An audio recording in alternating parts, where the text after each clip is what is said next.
Donc je disais que comment retrouver votre confiance en vous. Donc j'expliquais que j'avais vécu 6 ans de souffrance au travail et un gros burn-out. Et donc je peux vous comprendre. Donc je disais tout d'abord, tenter de comprendre les causes de votre burn-out peuvent être intéressants. Oui, ça va, merci et toi? Ok Gwenola, super, je suis ravie que tu ailles bien et moi aussi je vais bien, je te remercie. Le beau temps arrive, comme tu peux voir le jardin derrière avec le soleil, donc c'est bien agréable. Donc je disais, oui, donc c'est intéressant et ça peut être, c'est utile pour vous de connaître les causes de votre burn-out. Alors avec de l'aide si possible, peut-être un psychologue ou une accompagnante ou un thérapeute, voilà, trouver la personne qui puisse vous aider. Ça peut aider à comprendre, identifier, décrypter un peu ce qui vous est arrivé. Et puis la conséquence directe du burn-out est souvent la perte de confiance en vous. Alors ce manque de confiance en vous peut donner un sentiment d'échec et de dévalorisation. Alors mettez-moi 1 si vous avez le sentiment d'échec et 2 si vous avez le sentiment de dévalorisation, ou 1 et 2 si vous avez les deux. Et puis je disais, dites non. J'en parle souvent, mais bonjour à la deuxième personne qui vient de se connecter. Je suis ravie de vous accueillir dans ce live Confiance en soi. Dites non. Je sais qu'on a souvent des difficultés à oser poser ses limites. J'ai eu ces difficultés, je comprends. Ok, Gwenola, 1 et 2, donc échec et dévalorisation. Tu l'as toujours ou tu l'as eu? Et tu l'as moins, tu les as toujours ou tu les as eu, ou tu les as moins maintenant, ou tu les as encore maintenant? S'il te plaît, si tu as envie de me répondre. Donc c'est vrai que c'est difficile d'oser poser ses limites, parce que c'est quelque chose dont on n'a certainement pas eu l'habitude avant. Tu les as toujours, Gwenola. Ok.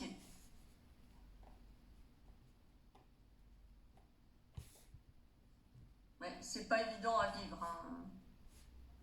Je comprends. J'ai eu aussi ces sentiments, c'est difficile, oui.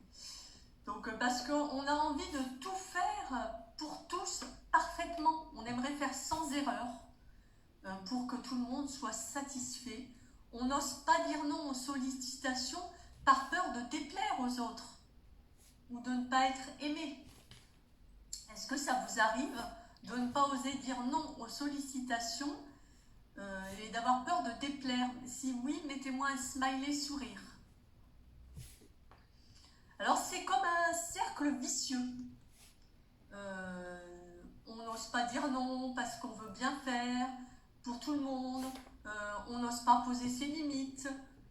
On ne veut pas déplaire. Et en fait, on tourne dans un cercle vicieux. Alors apprendre à dire non est une des premières étapes de mon accompagnement. Une première étape, 1, 2, 3, je recommence, est la première étape de la partie apprendre à reprendre confiance en vous de mon accompagnement. Ah, mais ça t'arrive, Gwenola, d'avoir peur de déplaire? Oui. Ok, je comprends, oui, ça n'est pas évident. On voudrait que les gens soient contents autour de nous et se sentir aimés puisqu'on leur plaît, puisqu'ils semblent heureux, contents. Alors, oser dire ses besoins sans agressivité est possible. Je vous le répète parfois, mais je vous assure que c'est possible, on peut y arriver. D'autres femmes y sont arrivées, j'y suis arrivée et mes accompagnés y arrivent. Et d'autres personnes que j'ai connues ou que j'ai connues qui ont vécu le burn-out finissent par y arriver parce qu'à un moment, ça n'est plus possible de toujours faire plaisir aux autres et toujours se faire passer en dernier. Il est possible de vous affirmer, d'oser dire « ça me gêne, ça me déplaît, je ne me sens pas prête, je suis fatiguée, ça ne me convient pas ». Petit à petit, le dire une fois de temps en temps, le placer une fois de temps en temps, pour exprimer ses besoins. C'est en fait exprimer sa vulnérabilité, dire que oui, par exemple, maman est un peu fatiguée, elle ne peut pas faire ça. Ou maman n'est pas prête à faire cette étape-là. Maman s'y prépare. Tout va bien.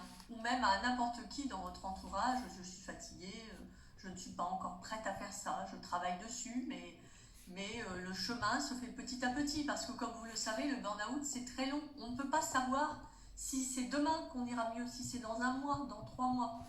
Personne ne le sait et vous non plus, car c'est un cheminement, la théorie des petits pas, en fait, cette théorie que j'utilise dans mes accompagnements et que beaucoup de thérapeutes utilisent dans leurs accompagnements. Est-ce que ça vous arrive d'oser exprimer vos besoins, dire je suis fatiguée, je n'ai pas envie, ça me gêne? Est-ce que ça vous arrive de le faire? Mettez-moi un smiley, un émoticône pouce si c'est le cas.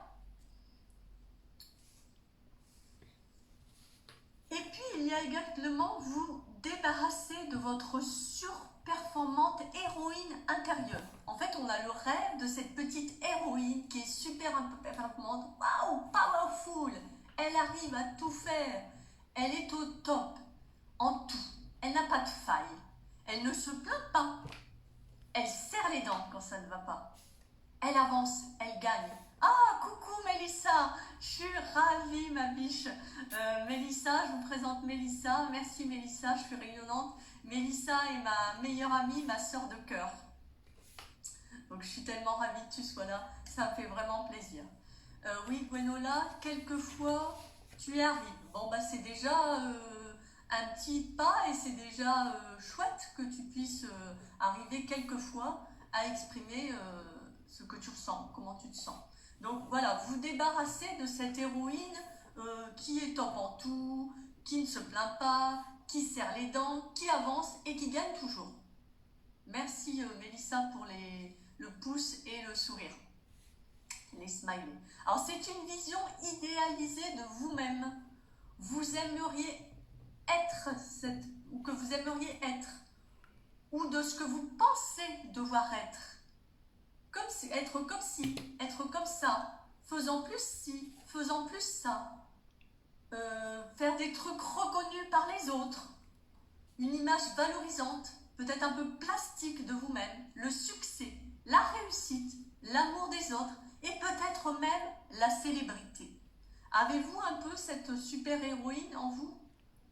Ce rêve d'avoir cette super-héroïne, dites-moi oui ou non. Mais moi je vous dis, waouh, c'est du rêve tout ça. On n'a pas besoin d'être perfect woman, Wonder Woman. Qui t'a demandé ça? Qui vous a demandé ça? Eh bien pas moi, c'est pas moi qui vous ai demandé ça. Ok Gwenola, tu as un peu cette super héroïne en toi. C'est pas moi qui vous ai demandé ça. Jamais. On n'est pas parfaite et c'est parfait comme ça. Et c'est très bien. Cultivez votre originalité. Vous êtes unique, mesdames. Et on n'est pas parfaite et c'est pas parfait comme ça. Mettez-moi un smiley sourire si mes blagues vous font rire, vous font du bien.